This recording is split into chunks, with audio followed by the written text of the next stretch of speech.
Na escola, eu tinha 2 amigos muito próximos, Jason e Brian. Nós compartilhávamos diversas atividades juntos e, quando chegou a hora da formatura, Jason precisou se mudar para Lexington, na Carolina do Sul, com sua família, devido ao trabalho de seu pai. Após a conclusão da graduação e a estabilização de sua nova moradia, Brian, meu amigo, e eu fomos convidados a passar um fim de semana em sua casa. Impulsionados pela monotonia, decidimos iniciar uma caminhada pelos arredores da floresta e do campo, onde encontramos um rio pitoresco. A região era bela e transmitia uma sensação de tranquilidade, porém acabamos nos perdendo. Decidimos continuar seguindo o curso do rio, já que havíamos perdido a noção de qual direção era a montante ou a jusante. Sem nenhum som da civilização ao nosso redor, começamos a ficar preocupados em encontrar um telefone para ligar para a mãe ou o pai do Jason e nos resgatar de onde quer que estivéssemos. Mesmo não encontrando nenhuma estrada pavimentada ou rua nas proximidades, seguimos o rio e nos deparamos com um antigo edifício com aparência de igreja, construído com tijolos vermelhos bem antigos, tendo ao lado um estacionamento de terra. Havia uma estrada de terra que levava até o local e estava bastante tomada pelo crescimento da vegetação e arbustos. Decidimos entrar para verificar se havia pessoas e talvez pedir para usar o telefone e obter o endereço deste lugar. Percebemos que havia alguns carros antigos, possivelmente da década de 70 ou 80, talvez novas, 4 deles muito sujos e enferrujados neste estacionamento de terra, com pneus murchos ou faltando. Todos eles eram brancos ou costumavam ser, estacionados lado a lado em fila. Conforme nos aproximamos, ouvimos sons de música gospel e algumas vozes cantando dentro da igreja. Ficamos aliviados ao constatar que havia pessoas, então entramos na igreja, que aparentava ser bastante antiga e deteriorada. Espiamos além das portas principais e avistamos o salão, onde pude estimar a presença de algumas dezenas de pessoas vestidas o melhor que podiam, embora estivesse claro que eram humildes. Ao adentrarmos, a senhora idosa de cabelos brancos, usando óculos de aro de chifre, que estava tocando o piano da igreja, parou de tocar e nos fitou com expressão neutra no rosto. O que aconteceu em seguida realmente ficou gravado em minha memória, e jamais esquecerei enquanto viver. Quando entramos na igreja, todos ali presentes interromperam o canto e pousaram seus inários, voltando lentamente seus olhares vazios e pouco acolhedores em nossa direção. Jason disse: "Desculpem-nos por interromper, apenas queremos usar o telefone para chamar meus pais virem nos buscar." Ninguém disse uma palavra. Um silêncio sepulcral preencheu a igreja, exceto pelo rangido das bancas de madeira sob o peso das pessoas sentadas. Assim, recuamos lentamente pela porta, deixando-a se fechar atrás de nós, e olhamos um para o outro com um medo sombrio, em silêncio. Partimos, começamos a caminhar pela estrada de terra e, quando Brian mencionou a ausência de cruzes ou qualquer símbolo cristão, olhamos para trás, em direção à igreja, e vimos que talvez 1 dúzia daqueles homens haviam saído na frente da igreja e estavam parados, observando-nos atentamente enquanto seguíamos pela estrada. Isso nos assustou e começamos a correr pela estrada de terra, como se estivéssemos em uma corrida frenética por cerca de meia hora. Finalmente, chegamos a um posto de gasolina muito antigo e deteriorado, parecido com aqueles postos de serviço completos do passado. Entramos. Ao entrarmos, percebemos que as prateleiras estavam em sua maioria vazias e empoeiradas, com apenas um rápido olhar. Um homem de pele excessivamente bronzeada, de semblante moreno e desgastado, usando um boné de beisebol sujo e oleoso, estava atrás do balcão, imerso na leitura de um livro antigo, com bordas rasgadas e páginas amareladas. Ele ergueu o olhar e disse: "Vocês estão perdidos, né? Basta seguir pelo caminho por onde entraram, virar à esquerda e seguir a estrada até avistarem um poste de telefone. Então, sigam à direita, pela trilha, e ela os levará até uma rodovia." Agradecemos ao homem e saímos rapidamente. Enquanto caminhávamos em direção ao poste de telefone, pela estrada, o homem nos deu as instruções novamente, e ao olharmos para trás, vimos o velho parado à frente do posto de gasolina, com os braços cruzados, nos observando com um sorriso desdentado e malicioso no rosto. Chegamos ao poste, viramos à direita e seguimos pela trilha até encontrarmos a estrada mais próxima, Depois de caminhar por cerca de meia hora, sob a luz crepuscular que se transformava em escuridão, chegamos à estrada. Tentamos acenar para algumas pessoas que passavam, mas ninguém parou. Felizmente, um policial nos viu e parou para nos ajudar. Contamos a ele que estávamos perdidos e fornecemos o endereço do Jason. Ele assobiou em resposta e disse que estávamos realmente perdidos. Levou cerca de 30 minutos para o policial nos levar de volta à casa do Jason. Durante nossa conversa, ele nos alertou para termos cuidado naquelas florestas, pois há algumas pessoas estranhas e bruxas por lá. Há muito tempo, cerca de 8 anos atrás, eu e 2 amigos, James e Sean, fizemos algo realmente estúpido. Naquela época, fazer coisas tolas era o que fazíamos para passar o tempo. Não somos mais amigos de James, mas eu e Sean ainda conversamos com frequência e muitas vezes relembramos essas histórias. Para contexto, sou uma garota.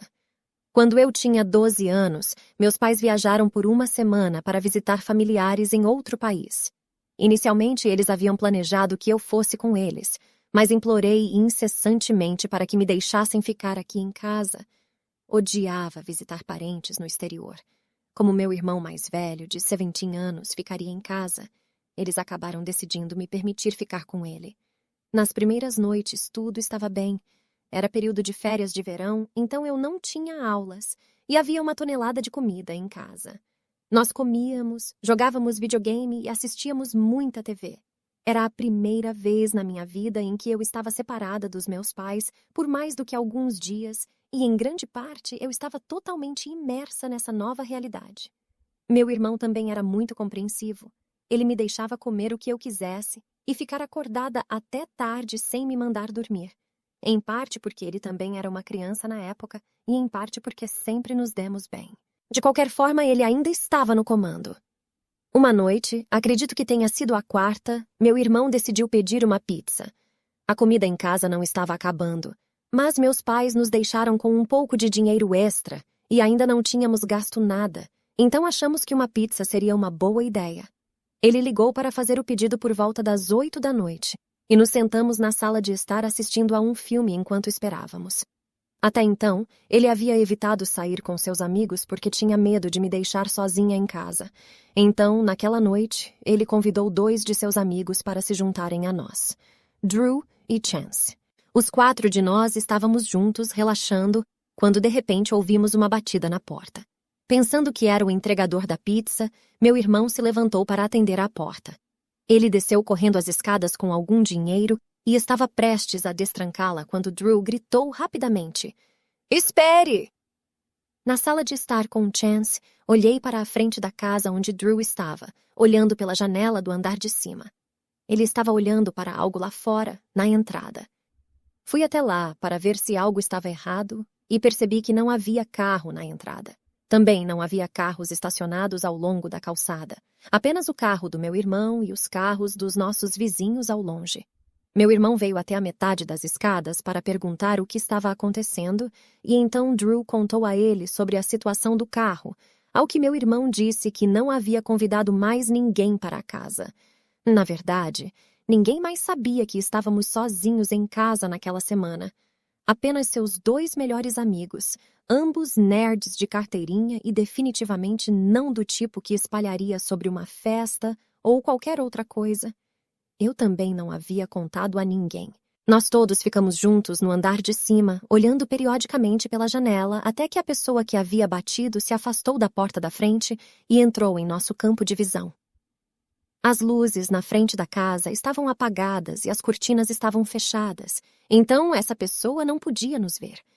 No entanto, nós podíamos vê-los. Surpreendentemente, eram 2 homens, ambos altos. A metade inferior de seus rostos estava coberta pelos colarinhos de suas jaquetas. Além disso, estavam vestidos inteiramente de preto.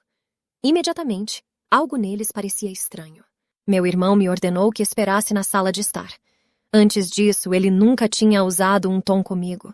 Normalmente, eu teria sentido vontade de desobedecê-lo, mas pude perceber pelo tremor em sua voz que ele não estava brincando. Prontamente me afastei da janela e me afastei enquanto meu irmão e seus amigos começaram a cochichar entre si, debatendo sobre o que fazer. Eu consegui captar parte da conversa. Parecia que as pessoas na entrada da garagem não iriam embora. Elas apenas ficaram ali, esperando. Então uma delas se aproximou da porta novamente enquanto a outra observava, e houve outra batida. Lembro-me de ter dado um pulo ao ouvi-la, correndo rapidamente para ficar ao lado do meu irmão. Dessa vez, ele não me mandou ir embora. Chance sugeriu atender a porta para ver o que aqueles homens queriam. Drew era totalmente contra. Sem dizer as palavras em voz alta, presumivelmente para não me assustar, ele expressou preocupação, insinuando que aqueles homens pretendiam nos causar algum mal. Meu irmão estava no meio termo. Havia um debate em seus olhos. Por um momento, ele parecia estar mais inclinado para o lado de Chance, mas logo se inclinou para o outro lado, levando todos nós para a sala de estar, onde esperamos. Ainda não tínhamos ideia se o entregador de pizza chegaria e o que aconteceria com ele se chegasse. Independentemente disso, esperamos, torcendo para que nosso medo fosse em vão. Naquele tempo, houve mais algumas batidas na porta. Todas elas, semelhantes às anteriores, então sabíamos que ainda eram aqueles homens. Elas ficaram mais altas a cada vez também. Mais altas e mais fortes, como se estivessem ficando impacientes. Quando ouvimos passos subindo até o terraço, entramos em pânico e desligamos a televisão, assim como todas as luzes da sala. Lembro-me de sentar entre meu irmão e Drew enquanto Chance foi até a cozinha pegar o telefone. Se tudo desse errado, decidimos que ligaríamos para a polícia. Se fosse uma brincadeira, pelo menos saberíamos. Todos nós sabíamos que não era uma brincadeira, no entanto. Isso durou bons 30 minutos, batidas contínuas e até uma voz perguntando se vimos um cachorro perdido recentemente.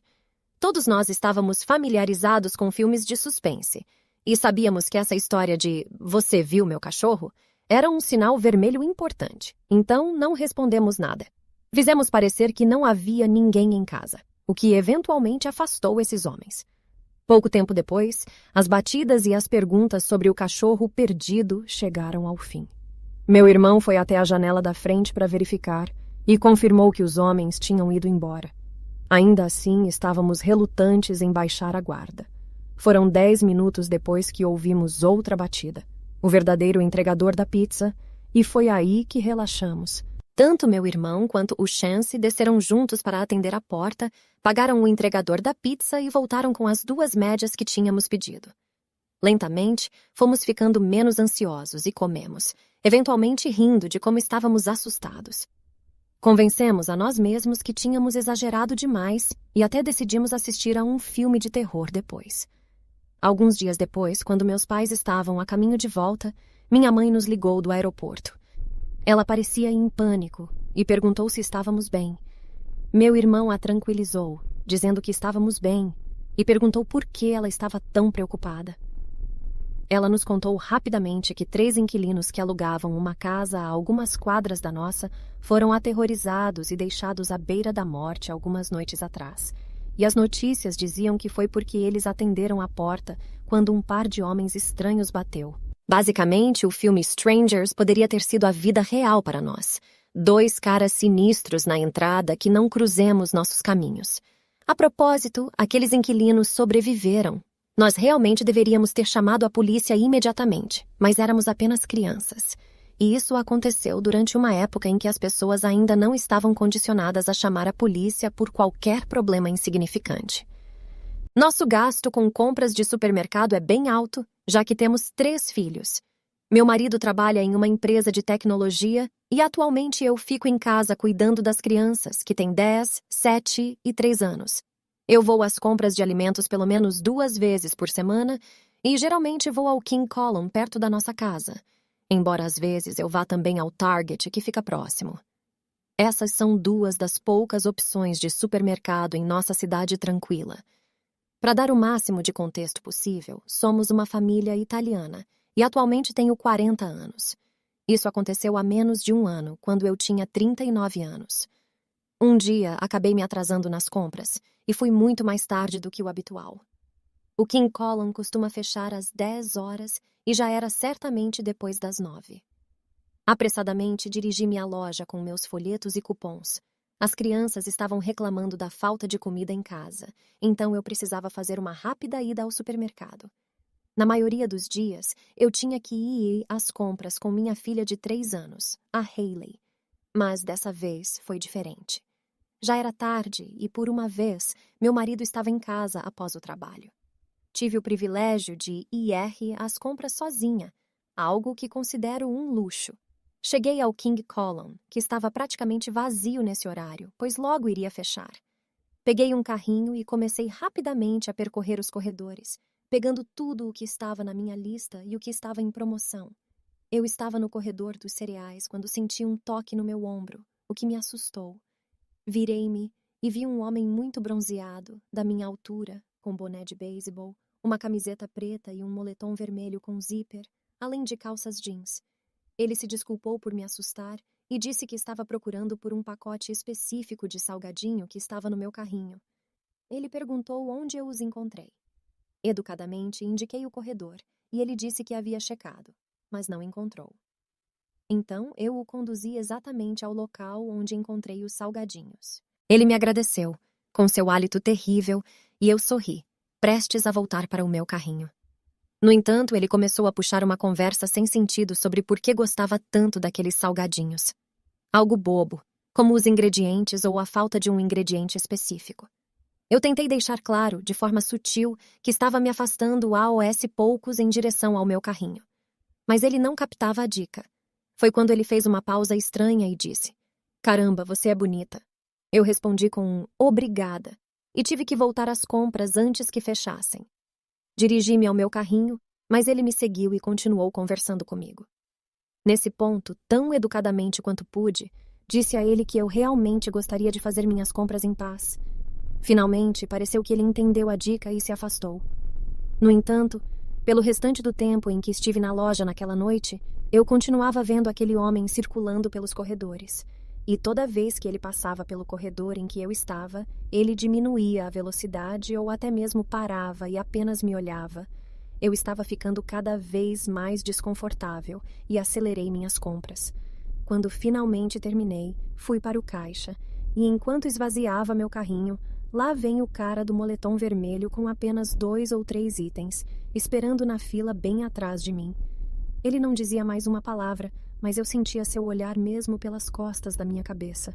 Eu terminei de pagar, empurrei meu carrinho para longe e o homem chamou dizendo: "Tenha uma boa noite, senhora." Eu ignorei e, enquanto descarregava meu carro, reparei que o sujeito do moletom vermelho estava no estacionamento me olhando enquanto caminhava em direção ao seu carro. Ele entrou em um Honda velho e maltratado, que devia ter uns 30 anos. No entanto, ele não ligou o carro, apenas ficou dentro dele. Finalmente terminei de carregar meu carro e entrei, liguei o motor e comecei a sair do estacionamento. Olhei algumas vezes pelo retrovisor e não vi nenhuma luz traseira atrás de mim, então me senti segura para ir para casa. Foi apenas quando entrei na garagem e olhei para a minha esquerda, para baixo da rua, que percebi um carro com os faróis apagados, dirigindo lentamente em direção à nossa casa. Ele parou na calçada algumas casas adiante e parecia ser aquele Honda do estacionamento. Entrei na casa e chamei pelo nome do meu marido. Ele desceu as escadas com expressão de preocupação e contei a ele que fui seguida por um sujeito assustador até em casa. Ele saiu apressadamente para a entrada, mas, nesse momento, o carro já tinha ido embora.